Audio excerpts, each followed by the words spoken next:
Hello students, welcome to Persistence Gate Academy Electrical Engineering classes. Today we are going to start with a topic that is the elements. What are the various elements associated with an electric circuit?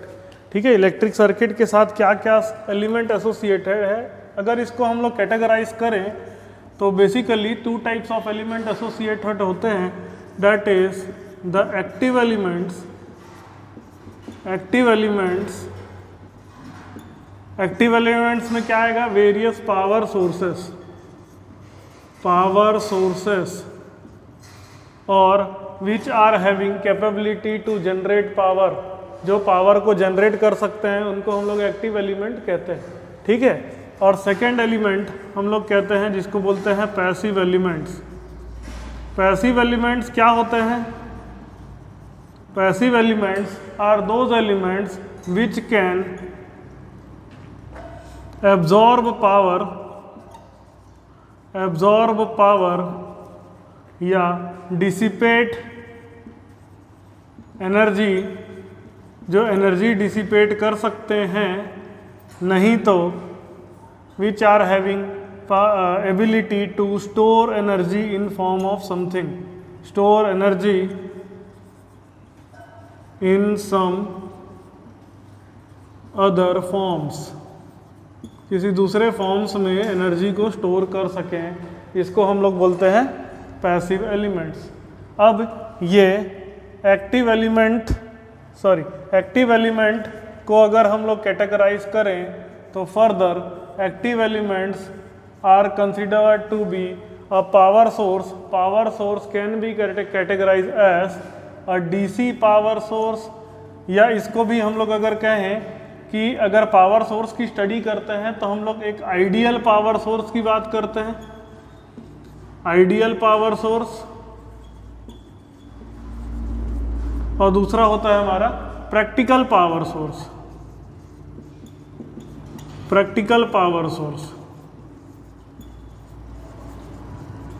ठीक है. जब हम लोग power source ideal, किसी भी चीज़ की idealism की बात करते हैं. क्या होता है idealism? Which doesn't have any defect. जिसमें कोई डिफेक्ट ना हो उसको हम लोग बोलते हैं आइडियल. एंड विच को आइडियली कोई भी चीज़ पॉसिबल नहीं होती. तो एक्चुअली कोई भी सोर्स होता है वो बेसिकली पावर सोर्स ही होता है. लेकिन हमको आइडियल पावर सोर्स कैसा होना चाहिए उसकी भी स्टडी करनी पड़ती है. क्यों स्टडी करनी पड़ती है? क्योंकि हमें जब एज एन इंजीनियर वर्क करना है तो हम कोशिश करते हैं कि किसी भी सोर्स को एज आइडियल एज पॉसिबल बनाने की कोशिश करते हैं. इसलिए हमें आइडियल पावर सोर्स को भी पढ़ने की ज़रूरत पड़ती है. तो आइडियल पावर सोर्स क्या होता है? तो ideal power source can be further categorise as current source और दूसरा होता है voltage source. Ideal power source दो तरह के होते हैं, करंट सोर्स और voltage source. Practical power source भी दो तरह से कहेंगे कि current source and second voltage source. दो तरह के होते हैं. ठीक है. अब इसमें पैसिव एलिमेंट्स की बात करें तो elements which absorbs energy, which dissipate power. उसमें क्या होता है? इसमें होता है रेजिस्टेंस. आप सब लोग रेजिस्टेंस के बारे में जानते हैं. क्या होता है? Resistance is the property of the conductor which oppose the flow of current. ठीक है. करंट के फ्लो को अपोज करने की जो टेंडेंसी होती है या जो प्रॉपर्टी होती है कंडक्टर को, उसको हम लोग रेजिस्टेंस कहते हैं. दूसरा, जो एनर्जी को स्टोर करता है, तो स्टोर करने वाले दो एलिमेंट्स होते हैं. One is called inductor and second is called capacitor. ठीक है. इंडक्टर एनर्जी को किस फॉर्म में स्टोर करता है? इंडक्टर एनर्जी को इलेक्ट्रोमैग्नेटिक एनर्जी के फॉर्म में स्टोर करता है, मैग्नेटिक एनर्जी के फॉर्म में स्टोर करता है. Inductor stores energy in form of magnetic energy के फॉर्म में स्टोर करता है इंडक्टर. और कैपेसिटर कैसे स्टोर करता है? In the form of electrostatic energy.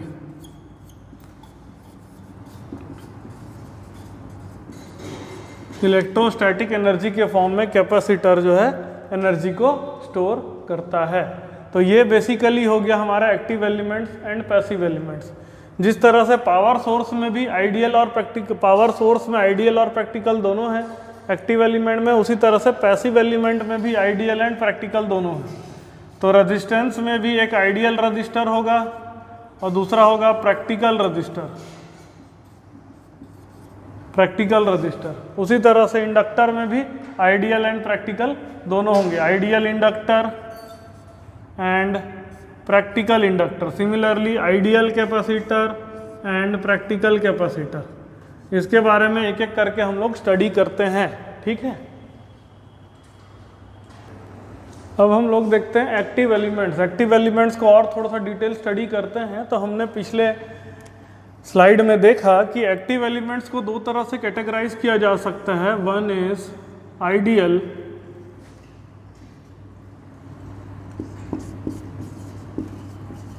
And another is practical, ठीक है। आइडियल और प्रैक्टिकल। आइडियल में भी दो कैटेगराइजेशन होता है, एक ideal voltage source, ideal voltage source, और दूसरा होता है practical voltage source, practical voltage source, ठीक है। अब इसको हम लोग समझते हैं कि क्या होता है voltage source. What do you understand by a voltage source. Voltage source को समझेंगे तो आइडियल और प्रैक्टिकल के बीच का अंतर भी हम लोग आराम से समझ पाएंगे। Voltage source means the voltage of the power source, voltage of the power source should be constant, should be constant irrespective of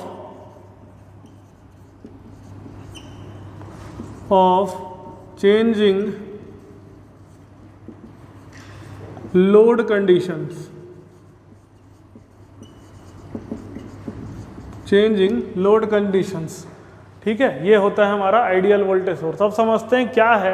अपने घरों में जो एग्जांपल है उसके हिसाब से हम लोग समझते हैं कि हमारे घरों में जो सप्लाई आती है वो आती है एक 230 वोल्ट के सप्लाई से।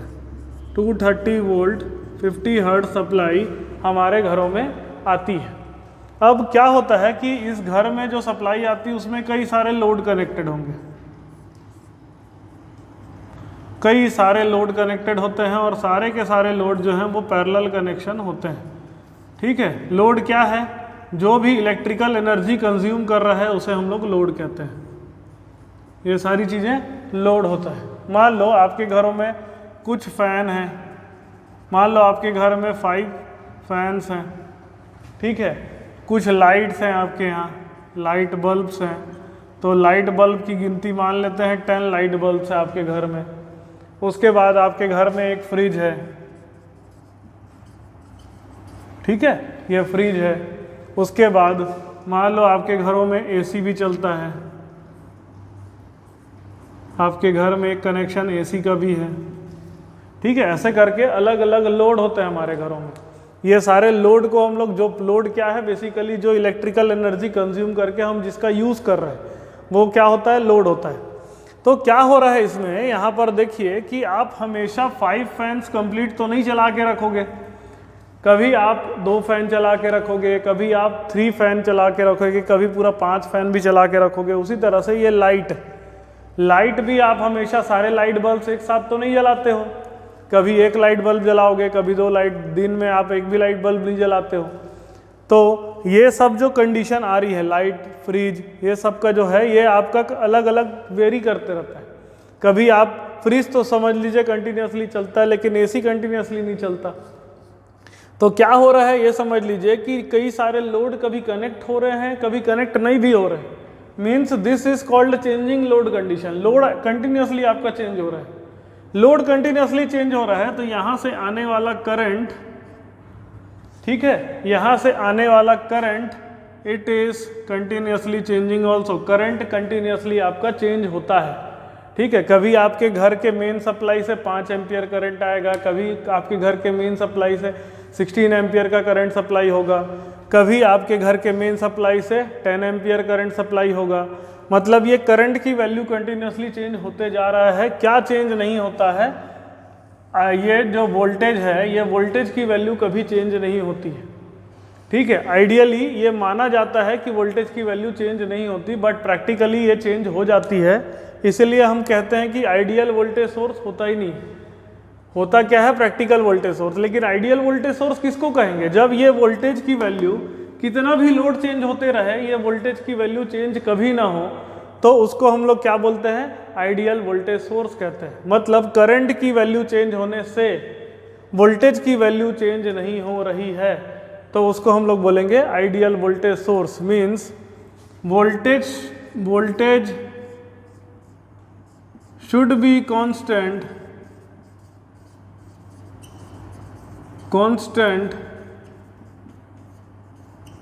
irrespective of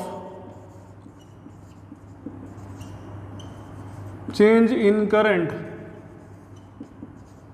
करंट में कितना भी चेंज आते रहे, वोल्टेज की वैल्यू क्या होनी चाहिए? कांस्टेंट होनी चाहिए। तो उसको हम लोग क्या बोलते हैं? उसको हम लोग आइडियल वोल्टेज सोर्स बात करते हैं उसमें।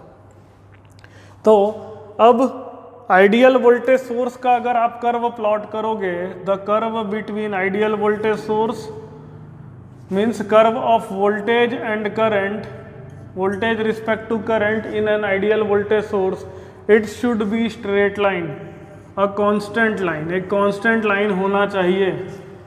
आ रही बात समझ में? कांस्टेंट लाइन होना चाहिए, वोल्टेज की वैल्यू चेंज नहीं होनी चाहिए। इसको हम लोग बोलते हैं आइडियल वोल्टेज सोर्स, ठीक। अब आइडियल वोल्टेज सोर्स तो हमने पढ़ लिया, लेकिन आइडियल वोल्टेज सोर्स का सिंबल कैसा होना चाहिए, उसका रेजिस्टेंस कितना होना चाहिए, ये हम लोग देखते हैं। तो एक आइडियल वोल्टेज सोर्स को भी अगर हम लोग कैटेगराइज करें तो ये दो टाइप का हो जाएगा, एक एसी वोल्टेज सोर्स और दूसरा DC voltage source. AC voltage source and DC voltage source.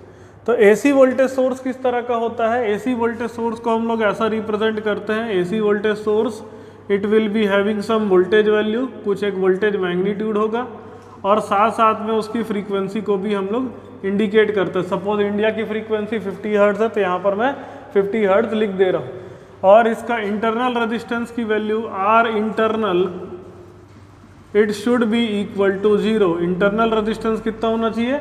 0 होना चाहिए। क्यों? क्योंकि अगर कोई इंटरनल रेजिस्टेंस होगा तो there will be some voltage drop between the voltage source and the voltage value will not be remaining constant.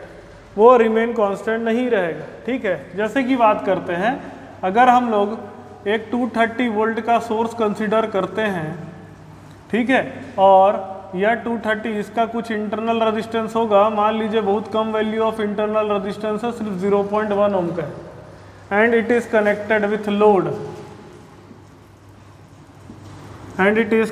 With load, the voltage that is getting across the load it is given by V। अगर हम लोग यहाँ पर Kirchhoff's current law लगाते हैं, इसमें current flow कर रहा है मान लीजिए I, तो किरचॉफ्स करंट लॉ लगाते हैं तो V की वैल्यू आ जाएगी 230 माइनस I मल्टीप्लाई बाय 0.1। ये आपका वोल्टेज हो जाएगा। मतलब क्या है कि अब ये जो वोल्टेज हमको लोड के क्रॉस में मिल रहा है, that is the source voltage, it will be reducing as per the increase in current. जैसे जैसे करंट बढ़ते जाएगा वैसे वैसे वो वोल्टेज कम होता जाएगा। इसी को हम लोग बोलते हैं practical voltage source. This is called practical voltage source. Practical voltage source.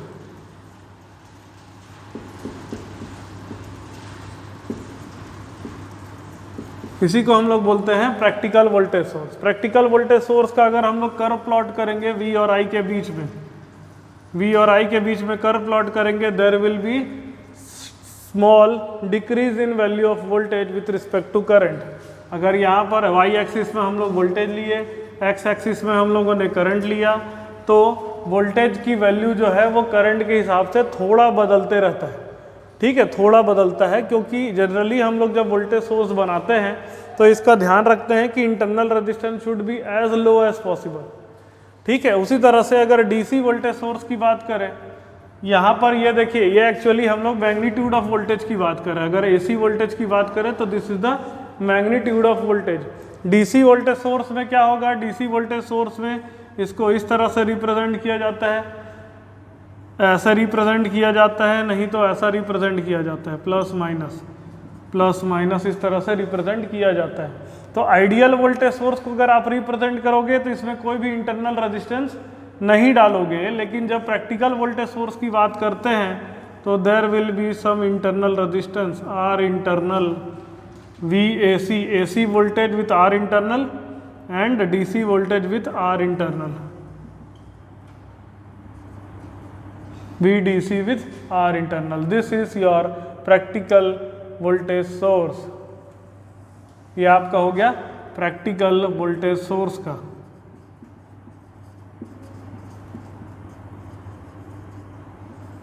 Practical voltage source, ठीक है। चलिए अब हम लोग देखते हैं current source.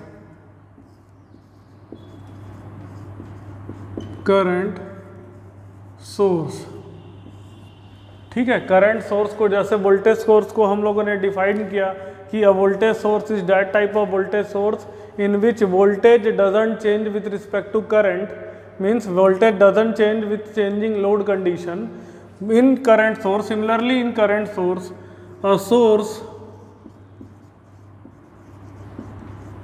in which value of current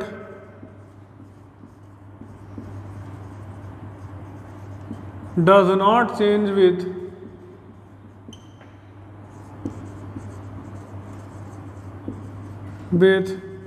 changing load conditions,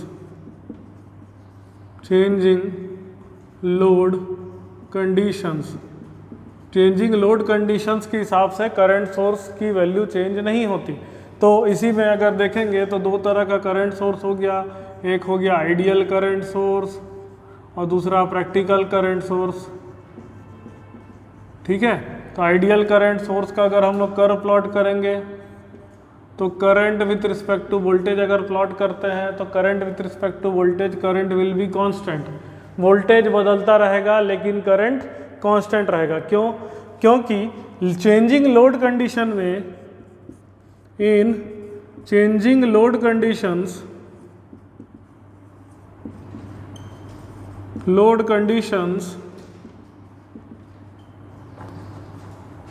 power will change. Power का फॉर्मूला क्या होता है, हम लोगों ने पढ़ा है V into I. Power V into I will change, so either V should change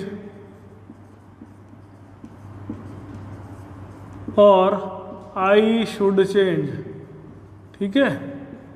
मतलब क्या है कि चेंजिंग लोड कंडीशन में पावर चेंज होगा, तो पावर चेंज होगा तो क्या होना चाहिए, पावर चेंज होते समय या तो आपका वोल्टेज चेंज होना चाहिए, नहीं तो करंट चेंज होना चाहिए। वोल्टेज सोर्स में क्या होता है, वोल्टेज कांस्टेंट रहता है, वोल्टेज कांस्टेंट रहता है, करंट चेंज होते रहता है। करंट सोर्स में क्या आएगा, करंट सोर्स में आपका करंट कांस्टेंट रहता है बट वोल्टेज वेरी करते रहता है। तो यहाँ पर इसी कारण से जब आइडियल करंट सोर्स का हम लोग कर्व प्लॉट करेंगे तो it is a straight line, ठीक है। And in a practical current source, practical current source में क्या होता है, current changes slightly with respect to voltage. Current जो है वो वोल्टेज के हिसाब से थोड़ा थोड़ा चेंज हो जाता है।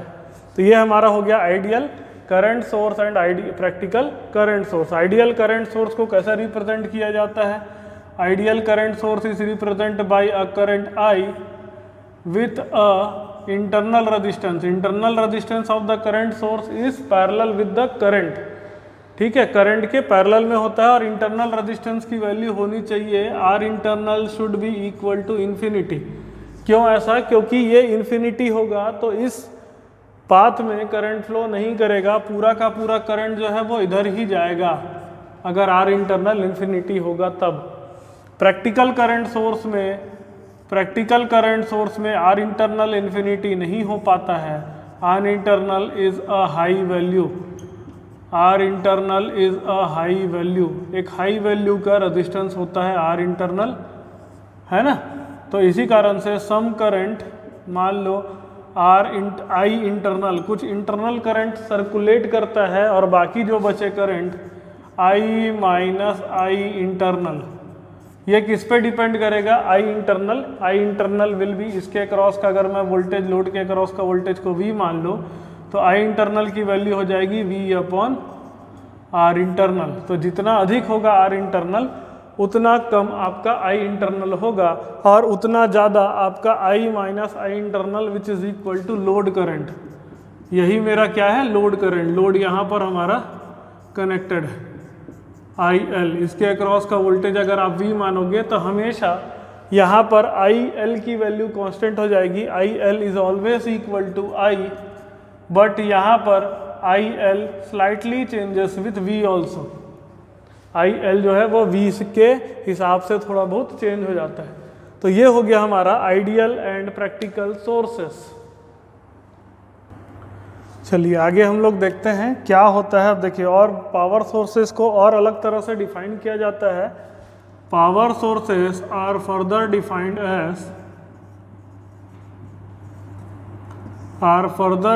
एज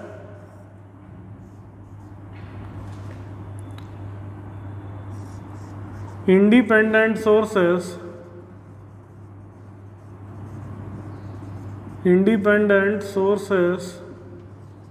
और दूसरा डिपेंडेंट सोर्सेस। इंडिपेंडेंट सोर्सेस और डिपेंडेंट सोर्सेस, ये दो अलग अलग कैटेगराइजेशन में इसको बांटा जाता है। ठीक है, क्या होता है डिपेंडेंट सोर्सेस और इंडिपेंडेंट सोर्सेस? तो इसके बारे में हम लोग जरा डिस्कस करते हैं। Independent sources are not dependent on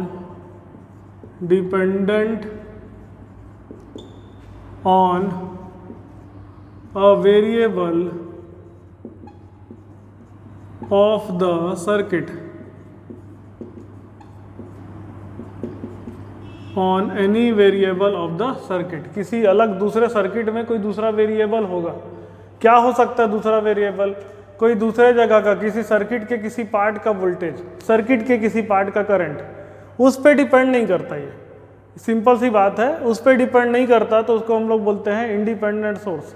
मतलब क्या है कि अगर हम लोग एक सर्किट बनाते हैं, एक circuit in which there is a 12 volt source, it is connected with a 2 ohm resistor, a 3 ohm resistor and a 6 ohm register.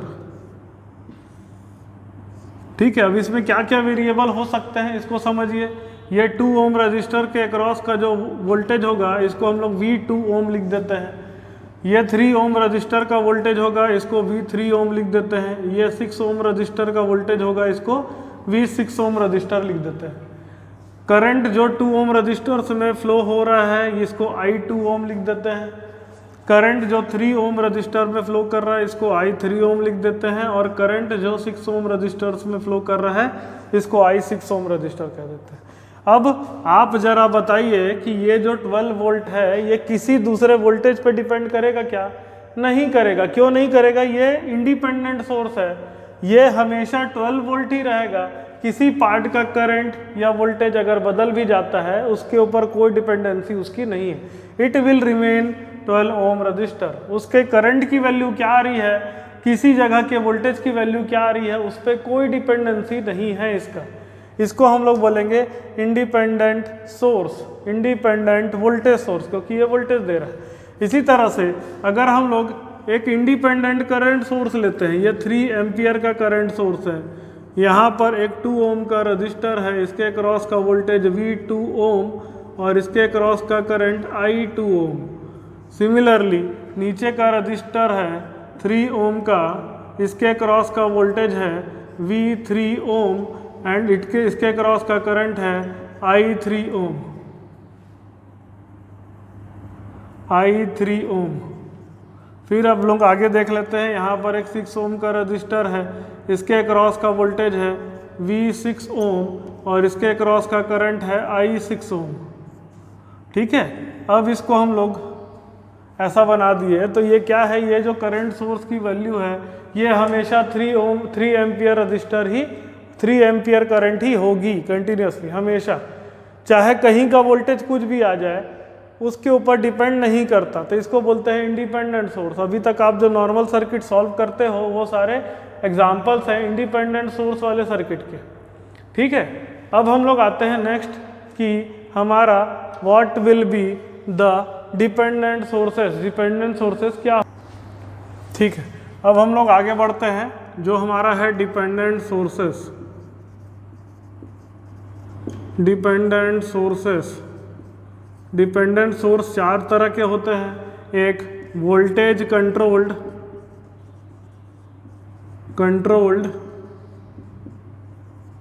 Voltage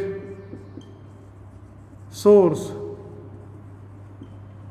या इसको ऐसा भी कहा जा सकता है वोल्टेज डिपेंडेंट वोल्टेज सोर्स। किसी अपने सर्किट के किसी एक वोल्टेज पे हमारा सोर्स डिपेंड करता है। इसका एग्जांपल हम लोग देखेंगे। दूसरा होता है करंट डिपेंडेंट वोल्टेज सोर्स, किसी करंट पे डिपेंड करता है वोल्टेज सोर्स। तीसरा है हमारा voltage dependent current source,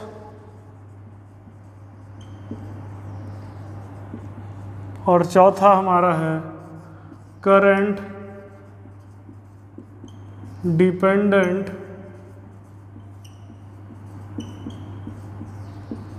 current source. Current dependent current source 4 तरह के होते हैं। चारों के एग्जांपल ले लेते हैं। मान लीजिए हमारा एक सर्किट है, वोल्टेज सोर्स या करंट सोर्स को डायमंड के शेप में रिप्रेजेंट किया जाता है। ठीक है, और एक चीज़ और याद रखेगा कि कोई भी डिपेंडेंट सोर्सेस इंडिपेंडेंट सोर्सेस के बिना कोई पावर जनरेट नहीं कर पाता है।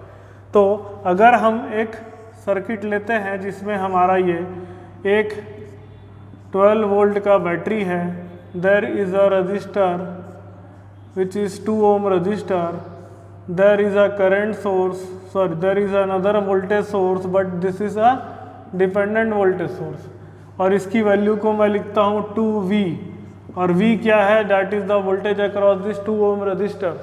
इसके आगे में भी सर्किट है, ये 3 ohm का एक रजिस्टर है, और मान लीजिए एक और रजिस्टर हमारा है 6 ohm रजिस्टर। ठीक है, ये इतने हमारे रजिस्टर्स हैं और ये हमारा कंप्लीट सर्किट है। तो ये क्या कहलाएगा, ये एक इंडिपेंडेंट सोर्स है जिसकी वैल्यू हमेशा 2 वोल्ट है, but this is a voltage dependent voltage source. ये क्या है, VDVS का मतलब हो गया वोल्टेज डिपेंडेंट वोल्टेज सोर्स। ठीक है, या वोल्टेज कंट्रोल्ड वोल्टेज सोर्स। तो इसकी वैल्यू किस पे डिपेंड करती है, the voltage that is the voltage drop across this 2 ohm resistor. ये जो 2 ओम रजिस्टर के क्रॉस में जो वोल्टेज ड्रॉप होगा उसको हम लोग क्या कहेंगे, उसी के ऊपर यहाँ का वोल्टेज डिपेंड करेगा। ठीक है, नेक्स्ट हम लोग देखते हैं कि अगर ये हमारा एग्जांपल है वोल्टेज कंट्रोल्ड वोल्टेज सोर्स का, वोल्टेज डिपेंडेंट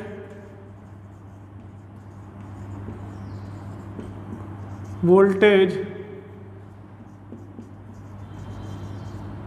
सोर्स का, ये मेरा एग्जाम्पल है। ठीक है, नेक्स्ट हम लोग एग्जाम्पल लेते हैं current dependent voltage source.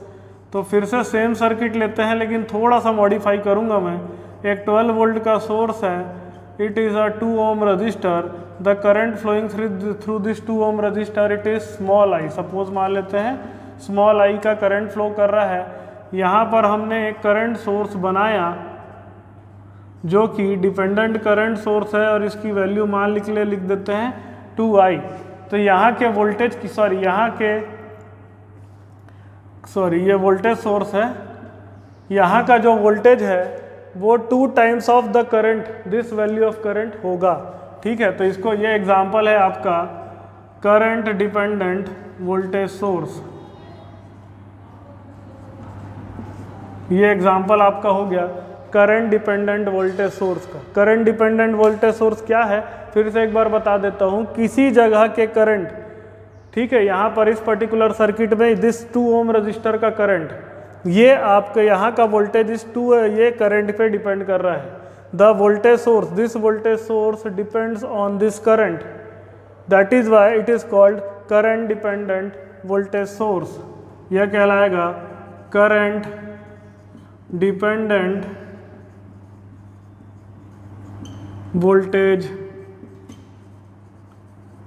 Source कहलाएगा, करंट डिपेंडेंट वोल्टेज सोर्स कहलाएगा। फिर हम लोग आते हैं वोल्टेज डिपेंडेंट करंट सोर्स। ठीक है, देखिए वोल्टेज डिपेंडेंट करंट सोर्स क्या होगा, इस तरह का सर्किट होगा, a 12 volt battery, then a 2 ohm resistor, the voltage across this is V, there is a current source, एक करंट सोर्स है जो कि यहाँ के वोल्टेज पर डिपेंड करता है। ठीक है, the value of this current it is 2 times of this voltage, ये जो वोल्टेज है उसका 2 गुना है। तो इसको हम लोग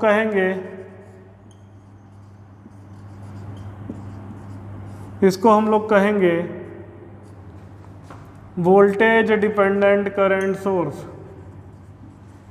वोल्टेज डिपेंडेंट करंट सोर्स। ठीक है, फाइनली जो होता है एक सर्किट हम लोग ले लेते हैं, सेम तरह का सर्किट बना रहा हूं ताकि आपको कंपेयर करने में आसानी रहे। ठीक है, एक 12 वोल्ट का सोर्स है, यहाँ पर एक 2 ओम का रजिस्टर है, इसमें करंट फ्लो कर रहा है आई। यहाँ पर हमने करंट सोर्स ले लिया जो इस करंट पे, आई करंट पे डिपेंड कर रहा है, इसको मैं 2I लिख दिया। यहाँ के करंट की value, this current source value it is 2 times of the current across this 2 ohm resistor. तो इसको हम लोग बोलेंगे करंट डिपेंडेंट करंट सोर्स। ये हमारा हो गया करंट डिपेंडेंट करंट सोर्स। ठीक है, तो आपको चारों एग्जाम्पल दे दिया। क्या है कि हम लोग जब सर्किट को सॉल्व करने के लिए आएंगे तो हमको ये सोर्स के हिसाब से अपने सर्किट को सॉल्व करना है। सर्किट सॉल्व करते समय हम लोग कुछ बातों का ध्यान रखेंगे कि डिपेंडेंट सोर्स जो होते हैं, जैसे आप थेवेनिन्स थ्योरम पढ़ेंगे या नॉर्टन्स थ्योरम पढ़ेंगे जिसमें सारे सोर्सेस को हटाया जाता है, तो हम देखेंगे कि उस कंडीशन में भी हम डिपेंडेंट सोर्स को नहीं हटा सकते हैं। सुपरपोजिशन थ्योरम को आप सॉल्व करेंगे तब भी आपको एक चीज़ समझ में आएगी कि you can not eliminate a dependent source. किसी भी डिपेंडेंट सोर्स को सॉल्व करने की प्रॉपर मेथड होती है, उस मेथड को हम लोग क्लास में डिस्कस करेंगे, क्वेश्चन बनाएंगे।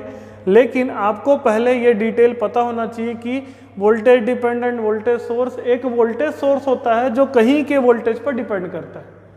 उसके बाद करंट डिपेंडेंट वोल्टेज सोर्स क्या होता है, ये भी एक वोल्टेज सोर्स होता है जो कहीं के करंट पे डिपेंड करता है। ये करंट यहाँ का भी हो सकता है, ये करंट दूसरे किसी पार्ट का भी हो सकता है, उस पर एक ही, ऐसा जरूरी नहीं कि सिर्फ यहीं का हो, वो किसी भी पार्ट का हो सकता है।